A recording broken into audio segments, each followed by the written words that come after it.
नमस्कार दोस्तों, मैं हूं आपके साथ करिश्मा और बंसल न्यूज़ की खास पेशकश में आपका स्वागत है। जैसा कि आप जानते हैं कि आयुष्मान में हम हर बार स्वास्थ्य संबंधी समस्याओं पर खास जानकारी देते हैं, तो उसी कड़ी में आज हमारे साथ हैं डॉक्टर माधुरी नागौरी, जो कि बंसल हॉस्पिटल में कंसल्टेंट कार्डियोलॉजिस्ट हैं। डॉक्टर माधुरी, आपका बहुत स्वागत है। धन्यवाद। तो आज हम बात करेंगे हाई कोलेस्ट्रॉल के बारे में और उसके उपचार के बारे में। अगर आप भी इसके बारे में कुछ जानना चाहते हैं तो कार्यक्रम के दौरान सीधे हमसे जुड़ सकते हैं। हमारे नंबर लगातार टेलीविजन स्क्रीन पे फ्लैश हो रहे हैं। डॉक्टर माधुरी से आप सवाल कर सकते हैं। तो चलिए अब बात करते हैं हाई कोलेस्ट्रॉल की। लेकिन उससे पहले आज, क्योंकि नेशनल डॉक्टर्स डे है और आज का दिन राष्ट्रीय चिकित्सक दिवस के तौर पर मनाया जाता है, इसलिए उन सभी डॉक्टर्स को डेडिकेटेड है जिन्होंने हमारी इस संकट काल में बहुत ज़्यादा मदद की है। Thank you so much doctors, क्योंकि आप लोग का योगदान अमूल्य है, उसकी कीमत हम कभी नहीं चुका पाएंगे।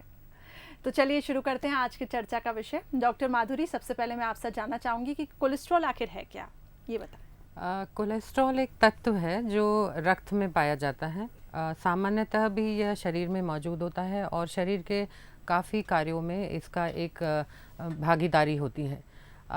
समस्या तब आती है क्योंकि हम सब अपने दिनचर्या में हमेशा बातचीत करते रहते हैं कि कोलेस्ट्रॉल बढ़ गया तो बहुत दिक्कत हो जाएगी। तो समस्या तब आती है क्योंकि ये सामान्यतः भी हमारे रक्त में होता है। तो इसीलिए अगर ये ज़रूरत से ज़्यादा हो जाए कि जो लेवल्स रिकमेंडेड हैं उनसे ज़्यादा हो जाए, तब ये एक समस्या का विषय बन सकता है, क्योंकि इससे हृदयघात या लकवे का असर होने का खतरा है वो बढ़ जाता है। जितना ज़्यादा कोलेस्ट्रॉल की मात्रा होगी शरीर में, उतना ज़्यादा खतरा। तो हर व्यक्ति के शरीर में एक अमूमन एक निश्चित तय पर और निश्चित तौर पर एक लेवल्स होने चाहिए कोलेस्ट्रॉल के। तो उससे ज़्यादा ही खतरनाक है। नॉर्मल तरीके से भी कोलेस्ट्रॉल शरीर में पाया जाता है और काफ़ी कार्यों में इसका यूज़ होता है। जी, तो चलिए, हमने जाना कि कोलेस्ट्रॉल आखिर क्या होता है, लेकिन डॉक्टर माधुरी, एक सवाल और मेरा, कोलेस्ट्रॉल क्या अलग अलग प्रकार के होते हैं? हाँ, कोलेस्ट्रॉल वैसे एक टर्म है जो हमको एक तरह का तत्व होता है शरीर में, चर्बी, जिसको हम नॉर्मल हिंदी में बोल सकते हैं। पर उसके जो अलग अलग प्रकार हैं वो हमें तब पता चलते हैं जब हम टेस्ट कराएं। वैसे हम नहीं पता कर सकते। तो टेस्ट में आप लोगों ने देखा होगा, जब हम अपना जांच कराते हैं तो उसमें लिपिड प्रोफाइल जांच होती है। उसमें ये हमको अलग अलग प्रकार के कोलेस्ट्रॉल्स का पता चलता है जो हमारे शरीर में हर एक चीज़ और हर उसका प्रकार का एक महत्वपूर्ण कार्य होता है। तो एक तो हम पूरा लेवल पता करते हैं जिसको हम टोटल कोलेस्ट्रॉल बोलते हैं। एक होता है एचडीएल कोलेस्ट्रॉल, जो कि आप लोग आश्चर्यचकित होंगे इस बात को जानने के लिए कि ये गुड कोलेस्ट्रॉल बोला जाता है, क्योंकि ये सारे जो हमारे जो मैंने बोला बीमारियों का खतरे को कम कर देता है। दूसरा होता है एलडीएल कोलेस्ट्रॉल, जो कि बुरा कोलेस्ट्रॉल या बैड कोलेस्ट्रॉल बोलते हैं हम उसको, क्योंकि ये सब बीमारियों का, ये जो चिपकवाने वाला जो कोलेस्ट्रॉल है, ये सारी बीमारियों के खतरों को बढ़ा देता है।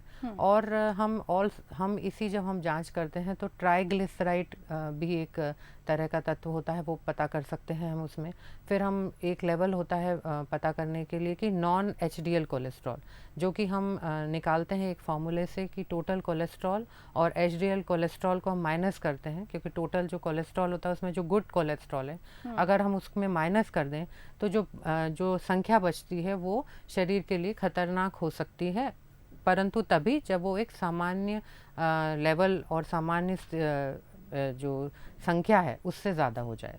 जी, डॉक्टर माधुरी, इस दौरान कोलेस्ट्रॉल का आखिर क्या स्तर होना चाहिए, लेवल क्या होना चाहिए? कोलेस्ट्रॉल का लेवल हर आदमी का अलग अलग हो सकता है और उसमें कितने जोखिम हैं, मतलब हृदय रोग या लकवे के अधिकतर प्रकार के जोखिम होते हैं, उन जिनको रिस्क फैक्टर्स जिसको हम बोलते हैं, उनसे भी रिलेटेड होता है कि इसमें इस व्यक्ति में कोलेस्ट्रॉल की नॉर्मल मात्रा क्या होनी चाहिए। पर एक अगर सामान्य व्यक्ति है जिसको हृदय रोग या कोई भी रोग नहीं है, तो उसमें अगर मोटे मोटे अगर आप मुझसे कोई संख्या पूछेंगे तो मैं कहूँगी कि टोटल कोलेस्ट्रॉल 200 से कम हो तो अच्छा है, एलडीएल कोलेस्ट्रॉल 130 से अच्छा हो तो अच्छा है, एचडीएल कोलेस्ट्रॉल 60 से ऊपर हो तो अच्छा है, क्योंकि ये गुड कोलेस्ट्रॉल है तो हम चाहते हैं कि ये ज़्यादा हो शरीर में। ट्राइग्लिसराइड 150 से कम हो तो अच्छा है।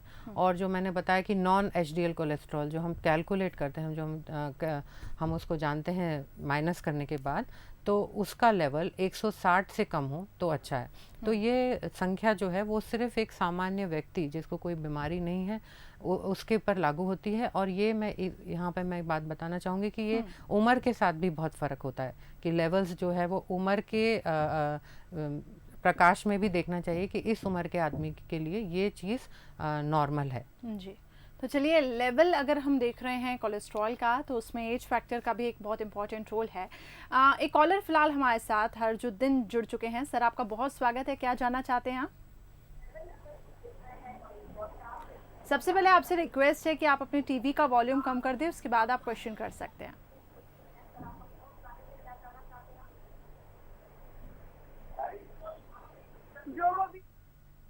जी, चलिए, लगता है हमारा आवाज़ उन तक नहीं पहुंच पा रहा है। हम कोशिश करेंगे एक बार फिर से कनेक्ट होने की।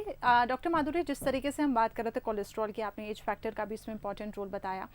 तो क्या उच्च कोलेस्ट्रॉल से या हाई कोलेस्ट्रॉल से हम ये समझे कि दिल का दौरा निश्चित ही है, ऐसा होगा ही?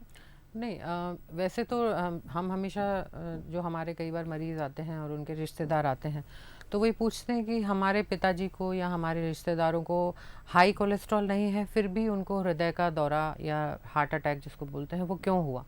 तो कोलेस्ट्रॉल एक, जैसे मैं बताया, जोखिम कारकों में से एक है। जो हृदयघात और लकवे का असर, उनके बहुत सारे जोखिम हैं। जैसे कि कुछ मॉडिफाइबल रिस्क फैक्टर्स होते हैं जो जोखिमों का हम कुछ कर सकते हैं, हमको उनको कंट्रोल में कर सकते हैं। और कुछ नॉन मॉडिफाइबल जोखिम होते हैं या रिस्क फैक्टर्स होते हैं जिनके लिए हम कुछ कर नहीं सकते। जैसे कि पुरुष होना अपने आप में एक जोखिम है, हृदय रोग को ज़्यादा पुरुषों में पाया जाता है। वैसे ही वृद्धावस्था, क्योंकि ये ब्लॉकेज की बीमारी एजिंग की बीमारी है, वृद्ध लोगों में ज़्यादा पाई जाती है। हालांकि ये सिनेरियो और ये क्योंकि बाकी चीज़ें बहुत अधिक प्रॉब्लम बढ़ गई है काफ़ी चीज़ें, तो कम उम्र के लोगों में भी अब माना जाता है और पाई जाती हैं। पर फिर भी एक अमूमन तौर पर हम माने तो जैसे जैसे वृद्धावस्था आती है तो ब्लॉकेज होने के चांस ज़्यादा होते हैं।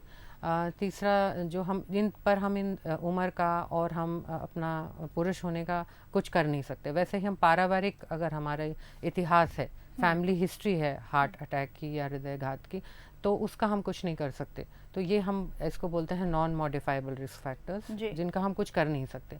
फिर कुछ मॉडिफाइबल रिस्क फैक्टर्स हैं जैसे कि धूम्रपान, स्मोकिंग करना, वो हम छोड़ सकते हैं अगर हम चाहें तो क्योंकि ये चीज़ें ऐसी हैं कि हृदयघात का खतरे को बढ़ा देती हैं। वैसे ही वजन अगर बहुत अधिक है या हम बहुत निष्क्रिय जीवन शैली जी रहे हैं, सेडेंट्री लाइफस्टाइल, या बहुत अल्कोहल लेते हैं, या हम मधुमेह के रोगी हैं, या फिर उक्त रक्तचाप है हमको, तो ऐसे कुछ, या हम खाने पीने का बिल्कुल भी ख्याल नहीं रखते, बिल्कुल असंतुलित भोजन करते हैं, व्यायाम नहीं करते हैं, तो ऐसे कुछ चीज़ें हैं जो कि हृदय रोग को बुलावा देती है। अब आप कहेंगे कि कोलेस्ट्रॉल ही हम क्यों मानते हैं? कोलेस्ट्रॉल भी इनमें से एक ही है। मतलब खाली कोलेस्ट्रॉल का बड़ा होना ये ज़रूरी नहीं कि हमको हृदयघात हो जाएगा, क्योंकि बहुत सारी चीज़ें हैं जिनके कारण भी हृदयघात होने की संभावनाएं बढ़ जाती हैं। इनको हम रिस्क फैक्टर्स या जोखिम कहते हैं। जी, यानी कि हम ये मान सकते हैं कि कोलेस्ट्रॉल एक ट्रिगर है। यस, एक अपने आप में एक अकेला ट्रिगर है और बहुत सारे ट्रिगर्स होते हैं। तो खाली कोलेस्ट्रॉल से डर के नहीं रहना चाहिए, क्योंकि बहुत सारी चीज़ें हैं जिनका हम कुछ कर सकते हैं, और कोलेस्ट्रॉल का भी हम कुछ कर सकते हैं दवाइयाँ वगैरह लेके। तो इन बहुत सारे जोखिमों में से जो हृदयघात और रिस्क फैक्टर्स हैं जो हृदयघात को आमंत्रित करते हैं, उनमें से ये एक है। जी, तो बिल्कुल ऐसे घबराने की भी ज़रूरत नहीं है, ये एक ट्रिगर है और उससे दवाइयों से कंट्रोल भी हो सकता है। आगे हम इस पर ही चर्चा करेंगे। फिलहाल एक कॉलर हमारे साथ अनीता जबलपुर से जुड़ चुकी हैं। जी अनीता जी, बहुत स्वागत है आपका। क्या जानना चाहती हैं आप? हेलो जी अनीता जी, आप अपना प्रश्न पूछ सकती हैं। जी, सबसे पहले अनीता जी, आपसे रिक्वेस्ट है कि आप लोग और साथ ही दर्शकों से भी रिक्वेस्ट है कि आप अगर कॉल करते हैं तो अपनी टीवी का वॉल्यूम कम कर दें, इसके बाद आप अपना क्वेश्चन पूछ सकते हैं। जी, मैंने अभी कोलेस्ट्रॉल का चेकअप करवाया है। जी, तो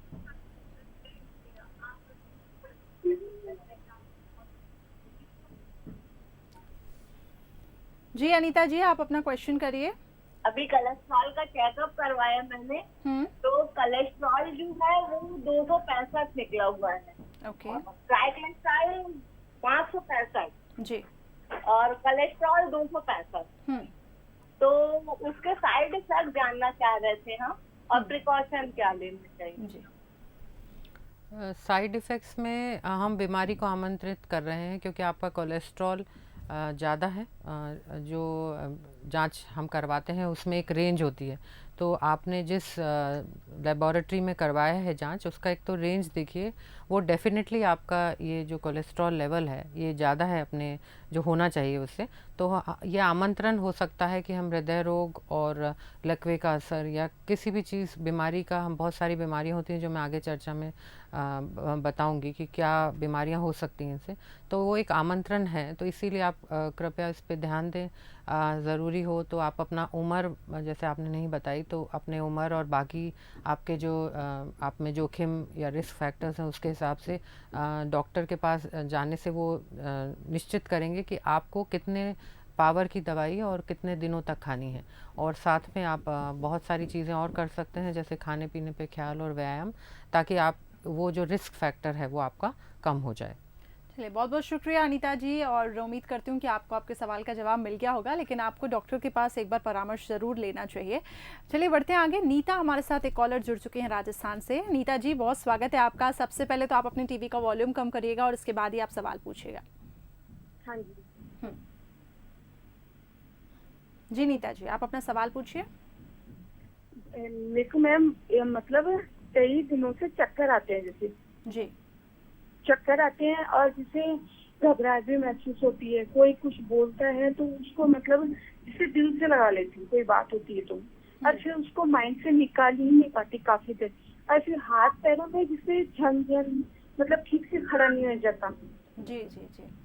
और कई बार जैसे मतलब खड़ा भी नहीं हो जाता और काफी देर तक सोचती रहती, फिर चक्कर आना चालू हो जाती है। और फिर कई बार अब से 2-3 मतलब समय से जिसे भूल भी जल्दी जाती, कोई बात होती है ना उसको भूल जाती। हाँ जी, बस ये प्रॉब्लम है। चलिए, आप घबराएं नहीं, डॉक्टर माधुरी हमें बताएंगी। जी डॉक्टर माधुरी।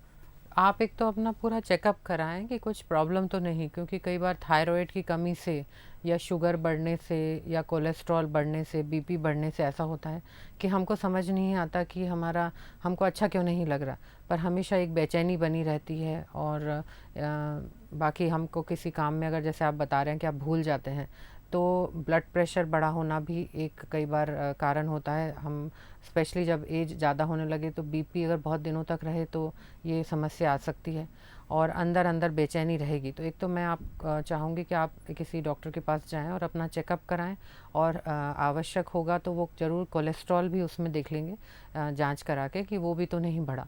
तो अगर बेसिक चेकअप आपका ठीक है तो मैं कहूँगी कि आप थोड़ा सा मानसिक अपने तनाव के ऊपर काम करें, और मेडिटेशन और ये सब करने से भी और दवाई लेने से भी, मानसिक तनाव दूर करने वाली दवाइयाँ लेने से भी आपको आराम मिल सकता है।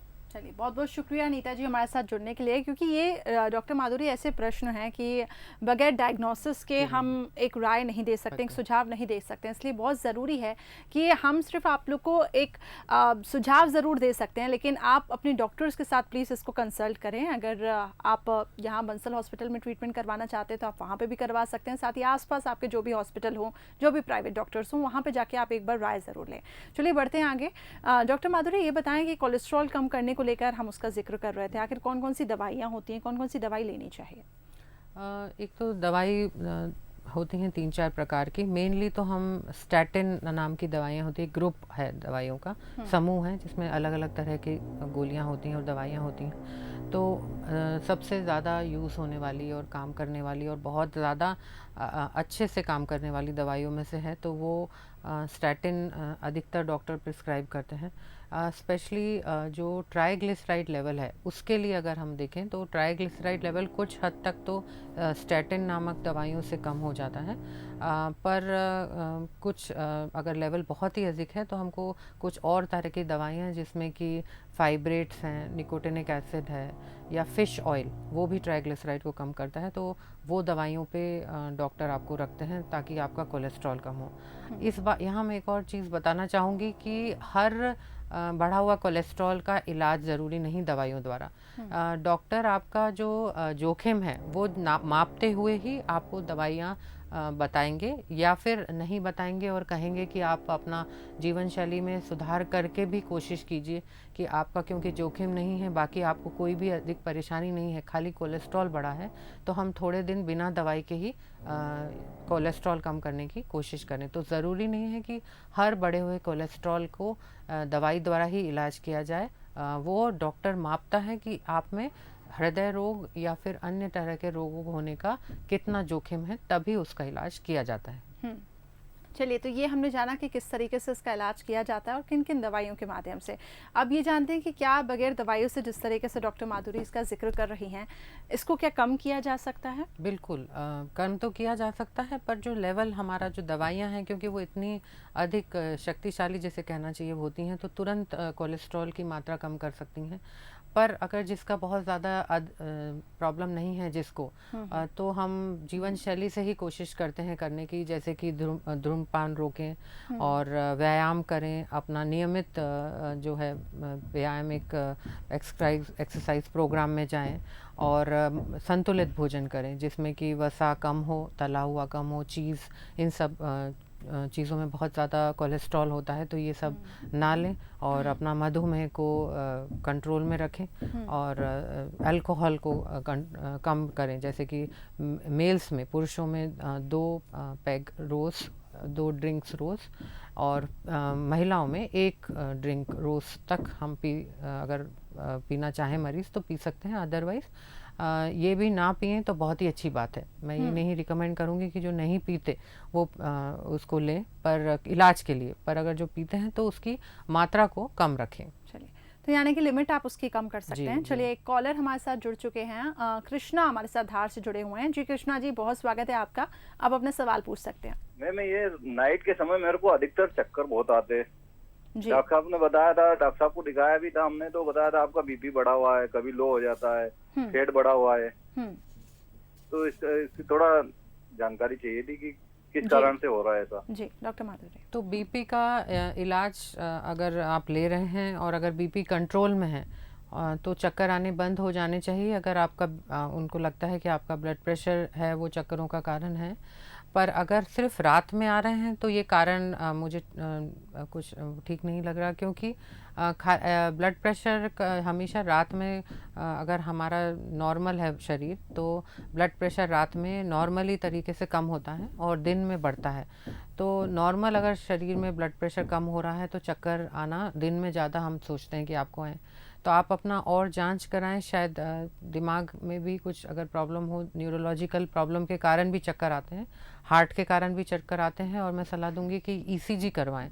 कई बार धड़कन कम होने के कारण भी चक्कर आते हैं। तो अगर हमने पर्याप्त तरीके से ब्लड प्रेशर का इलाज कर लिया और फिर भी चक्कर आ रहे हैं, तो आपको फिर और आगे इलाज और जांचें कराने की ज़रूरत है। जी, चलिए, बहुत बहुत शुक्रिया कृष्णा जी हमारे साथ जुड़ने के लिए। लगातार हम कोलेस्ट्रॉल को लेकर चर्चा कर रहे हैं, हृदय रोग को लेकर चर्चा कर रहे हैं, तो यही जानना है डॉक्टर माधुरी की हाई कोलेस्ट्रॉल से, जिस तरीके से कॉलर ने भी हमसे पूछा कि आखिर कौन कौन सी बीमारियां हो सकती हैं उससे, तो किन किन बीमारियों को हाई कोलेस्ट्रॉल जन्म देता है? जी, जैसे मैं बार बार चर्चा कर रही हूँ कि हृदयघात, हृदय से संबंधित बीमारी, हार्ट अटैक या फिर एंजाइना पेन, हार्ट अटैक ना हुआ हो फिर भी नसों में ब्लॉकेज के कारण छाती में दर्द हो रहा है, या फिर लकवे का असर, ये मैंने पहले भी बताया कि ये सारी बीमारियां हैं जो प्रमुख हैं, जो कोलेस्ट्रॉल से के कारण हो सकते हैं। और बीमारियां जैसे कि एओर्टिक एन्यूरिज्म, जैसे कि दिल, जो पेट में दिल से निकली हुई मोटी नस जो होती है, जो पेट तक आती है और पैरों की नसों को जन्म देती है, तो उनमें अगर फैलाव या चौड़ापन आ जाए तो उसको भी हम कोलेस्ट्रॉल कम करने से उसमें भी फ़र्क पड़ेगा, और वो भी एक कोलेस्ट्रॉल के कारण हो सकता है।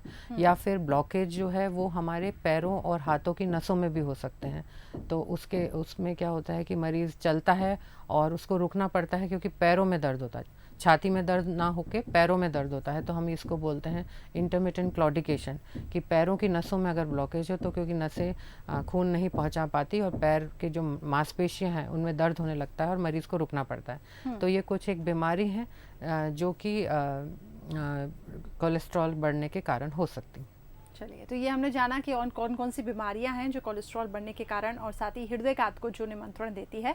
डॉक्टर माधुरी, ये बताएं कि लिपिड स्क्रीनिंग आखिर कब शुरू करनी चाहिए, उसके बारे में बताएं। लिपिड स्क्रीनिंग वैसे तो हमारे देश में इतना पीडियाट्रिशियन लिपिड स्क्रीनिंग करते हैं बच्चों की एक बार करीब और लास्ट जो स्क्रीनिंग होती है 18 साल की उम्र में होनी चाहिए, एक बार कोलेस्ट्रॉल लेवल चेक होना चाहिए।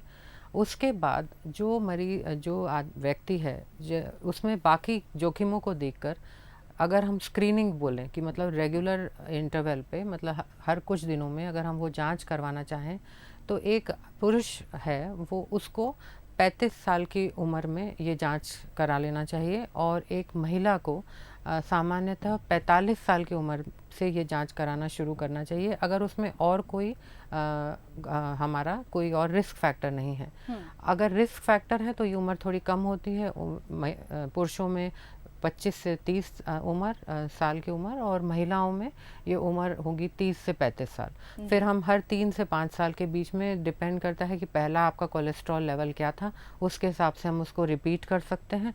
और 65 साल की उम्र तक अगर आपका कोलेस्ट्रॉल बढ़ा हुआ नहीं है तो उसके बाद जांच कराने का अधिकतर केस में कोई भी लाभ नहीं है, क्योंकि उसके बाद बढ़ता नहीं है कोलेस्ट्रॉल अधिकतर केस में।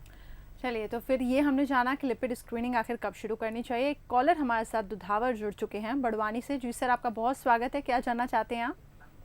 हाँ मैडम, मेरे को क्या थोड़ा चेस्ट पेन में यहाँ पे पेन करता है राइट साइड में, और सिर एकदम कभी कभी वो करता दर्द बैक साइड में।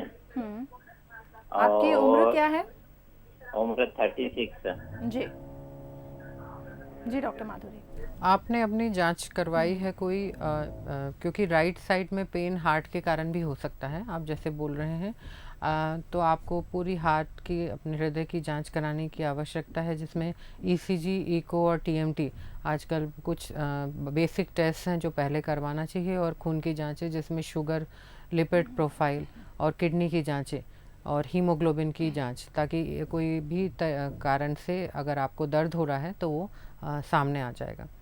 चलिए, बहुत बहुत शुक्रिया हमारे साथ जुड़ने के लिए। तो ये हमने जाना कि हाई कोलेस्ट्रॉल की वजह से आखिर क्या क्या बीमारियां हो सकती हैं, साथ ही हृदय संबंधी कुछ बीमारियों के बारे में आज हमने जाना। बहुत बहुत शुक्रिया डॉक्टर माधुरी हमारे साथ जुड़ने के लिए।